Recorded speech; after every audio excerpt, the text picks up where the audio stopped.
सभी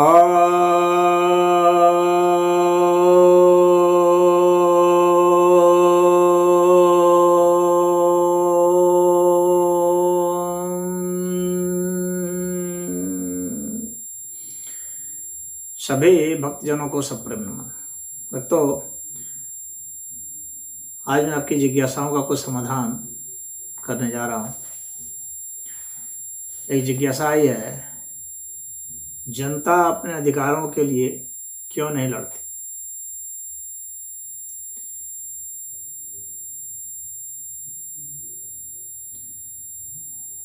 जनता अपने अधिकारों के लिए लड़ती है, लेकिन बहुत जनता में से बहुत थोड़े से, उनको भी आप जनता ही बोल सकते हैं। लेकिन ज़्यादातर मामले में तो यही बात है कि वे नहीं लड़ते हैं, क्योंकि एक तो उन्हें अपने अधिकारों का पता नहीं होता कि उन्हें कौन कौन से अधिकार मिले हैं। दूसरा, यदि पता चल जाए तो चूंकि जनता है, उनमें आपस में कोई कोऑर्डिनेशन नहीं है, उनका कोई संगठन नहीं है। जनता है मतलब छितिर बितिर है, संख्या भले उनकी ज़्यादा है, लेकिन उनमें एकता नहीं है, उनका संगठन नहीं है। तो एक तो उन्हें अपने उद्देश्य का नहीं पता है, दूसरा उनके पास संगठन नहीं है, तीसरा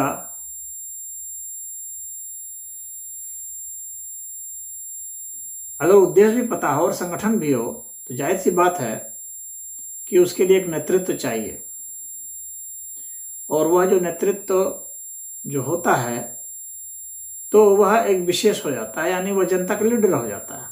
लीडर होते ही वह जनता नहीं रह जाता है, पैराडॉक्स यहीं पर आ जाता है।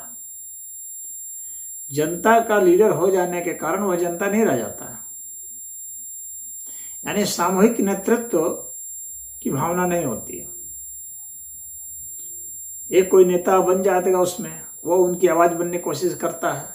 जब आवाज़ कुछ बनने लगता है उस समय उसको खरीद लिया जाता है, उसमें उसे डरा दिया जाता है या उसे रास्ते से हटा दिया जाता है।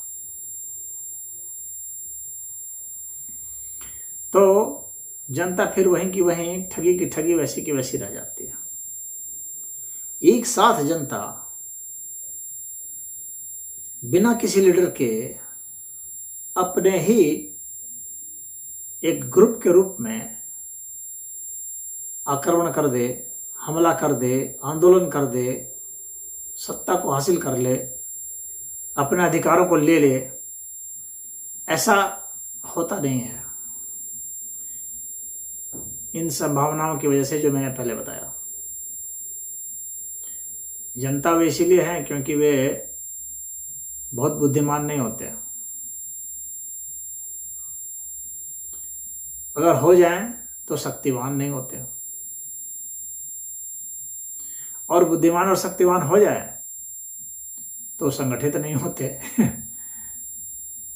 और उनके लीडर वैसे नहीं होते जो कि अपने को जनता ही समझे। अगर उनका लीडर कोई जनता ही अपने को समझता रहे, उनके लिए करे और उनके साथ भी एकजुट रहें और उसे सुरक्षित भी रखें, तो कुछ हो सकता है। तो जनता को ऐसी सोच और इस तरह का नेतृत्व चाहिए होगा। मूलतः जनता तब लड़ती है जब उसके अस्तित्व पर खतरा आ जाता है। वह अपने अधिकार के लिए नहीं लड़ती है, अपने अस्तित्व के लिए लड़ती है, अपनी जान बचाने के लिए, अपने परिवार की सुरक्षा के लिए वे लड़ सकते हैं। बस उनकी लड़ाई वहाँ तक होती है। बाकी तो उनको अपने बहुत अधिकार से मतलब नहीं होता है। जो सरकार ने दे दिया, जहाँ मिल गया, बस हो गया। जो बुद्धिजीवियों ने लड़के उनके लिए दिया है, जो कुछ क्रांतिकारियों ने लड़के उनके लिए कुछ दिया है, हासिल किया है, बस वही है। जनता ने नहीं लड़ाई लड़ी, थोड़ा बहुत साथ दे दिया, कहीं हल्का फुल्का चंदा दे दिया, कहीं किसी को वोट दे दिया, समर्थन दे दिया हल्का फुल्का। वे सोचते हैं उनकी लड़ाई कोई और लड़े। और जब इस तरह का आलस्य आ जाता है किसी भी, चाहे कोई व्यक्ति हो, चाहे कोई परिवार हो, चाहे कोई समाज हो, चाहे कोई राष्ट्र हो, तो जब इस तरह का काहिलपन आ जाता है कि मेरी लड़ाई कोई और लड़ दे, तो वैसी स्थिति में तो वहाँ समझौते हो ही जाते हैं, वहाँ कॉम्प्रोमाइज हो जाता है।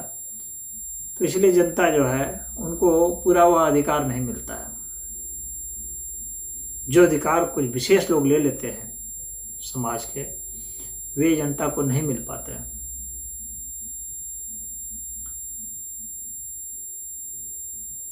तो इनकी लड़ाई अस्तित्वगत होती है, अधिकारगत नहीं होती है।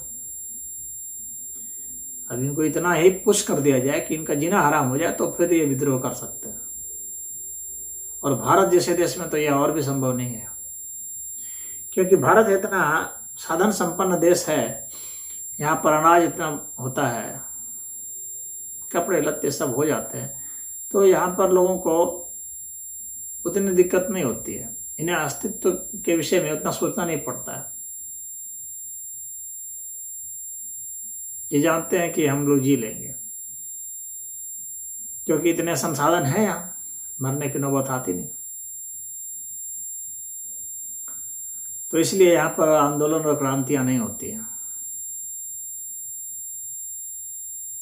तो जनता अमूमन किसी भी देश में क्रांति नहीं करती है, उसके अस्तित्व पर ही प्रश्न उठने से क्रांति करती है। और करती भी है कभी तो बस एक बार कभी कर लिया, मान लीजिए कि 200-300 वर्ष में एक बार कभी कर भी दिया, तो क्या फर्क पड़ता है बुनियाद। तब तक तो उसमें इतना सिस्टम में है, जो समाज के प्रभावी लोग हैं वे उस सिस्टम को इस तरह से बदल करके उनकी क्रांति को मात कर देते हैं। उनकी क्रांति को तो 10 वर्ष के भीतर में मात कर देते हैं और पुनः उसको ऐसे पटरी पर, ऐसे ढर्रे पर ले आते हैं कि ले दे के फिर वही की बात वही रह जाती है। वो डिफरेंस उतना ही पैदा कर देते हैं। आमूलचूल परिवर्तन करने के लिए जनता को काफी मशक्कत करनी पड़ेगी। अपने अधिकारों को समझना पड़ेगा कि कानून बनाने का अधिकार उनको मिला है कि नहीं मिला है, काम करने का अधिकार उनको मिला है कि नहीं मिला है, जो देश में धन है उस धन में उनकी हिस्सेदारी हुई है कि नहीं हुई है, शिक्षा उन्हें पर्याप्त और सही और उच्च स्तर की मिल रही है कि नहीं मिल रही है, स्वास्थ्य उन्हें उस स्तर का मिल रहा है कि नहीं मिल रहा है, अपने संस्कृति को बचाने का उन्हें वह अवसर बचाने का और समृद्ध करने का मिल रहा है या नहीं मिल रहा है। तो इतने के प्रति, सबके प्रति जब उन्हें सचेत किया जाएगा, अर्थव्यवस्था के प्रति सचेत किया जाएगा कि आर्थिक व्यवस्था भी सही हो, सामाजिक व्यवस्था भी सही रहे, तो इन सब चीज़ों के सिद्धांत के लिए कहीं उनमें कोई भेदभाव तो नहीं किया जा रहा है,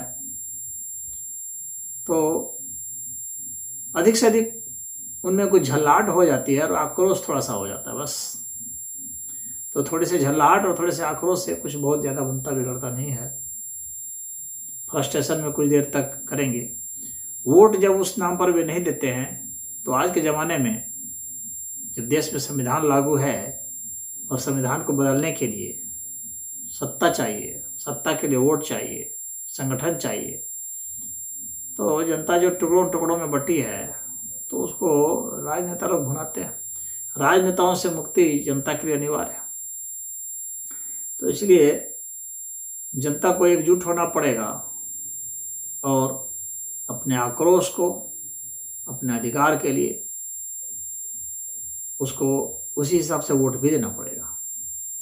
अगर वोट में नहीं बदल सकते, आंदोलन नहीं कर सकते, अपने अधिकार को भी नहीं जानते, न सचेत हैं उसके प्रति, न संगठित हैं, तो फिर इनका कोई भविष्य नहीं है सिवाय टैक्स देने के और बस किसी तरह से जीवन यापन करते रहें इतने भर तक के कमाने के लिए और कचहरी में दौड़ने के लिए। बस उतने भर की ही व्यवस्था सरकार इनको देती है और इनको बहलाती रहती है। तो यह मैं कहूँगा कि जनता का यह काहिलपन है जिसके कारण आज जनता है, आज वह बेचारी जनता में गिनी जाती है, मजबूत जनता में नहीं गिनी जाती है। उसी के बल पर नेता शासन कर लेते हैं क्योंकि वे संगठित हैं थोड़े से लोग, और ये संगठित नहीं हैं, इसीलिए ये टैक्स भी चुका रहे हैं, फैसिलिटी भी नहीं ले रहे हैं, हर तरह की दुश्वारियां इनके सामने, मात्र संगठित ना हो पाने कारण। लेकिन अब इनके पास इंस्ट्रूमेंट है, ये चाहें तो इनके पास स्मार्टफोन है, उसके जरिए ये संगठित हो सकते हैं। लेकिन नेता इन्हें जनता के नाम पर संगठित नहीं होने देना चाहते हैं, वे इन्हें राजनीतिक पार्टियों के नाम पर संगठित करते हैं। यहीं पर वे जनता की एकता को तोड़ देते हैं, राजनीतिक पार्टियों के नाम पर संगठित कर देते हैं, जातियों के नाम पर संगठित कर देते हैं, इन्हें धर्म के नाम पर संगठित कर देते हैं, इन्हें भाषा के नाम पर संगठित कर देते हैं, इन्हें किसी न किसी लेवल में लगा करके इसे तोड़ देते हैं। और जनता नाम से जो इनकी समस्या है, जो इनकी सार्वजनिक समस्या है, उस समस्या को ख़त्म कर देते हैं ये,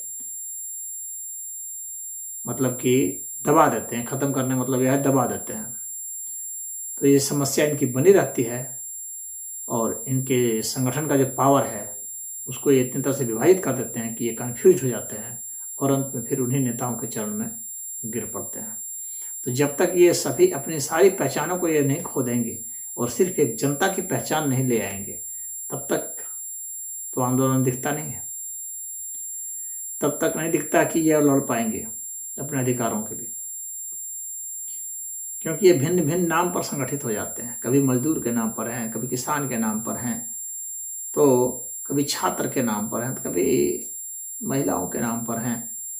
भिन्न भिन्न नामों के जरिए इनको संगठित किया गया है। जनता के नाम पर इन्हें संगठित नहीं होने दिया जा गया, किसी पार्टी के नाम पर संगठित हो जाते हैं। तो इसलिए ये दुर्दशा के शिकार हो गए हैं। अगर इन्हें अपने इस दुर्दशा से निकलना है तो इन्हें जनता के नाम पर संगठित होना होगा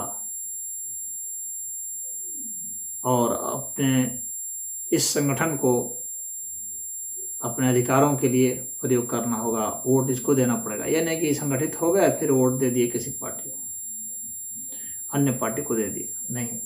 आप जनता की ही पार्टी को वोट देंगे तो ही सत्ता आपके फेवर में आ सकती है, नहीं तो नहीं। हरि ओम।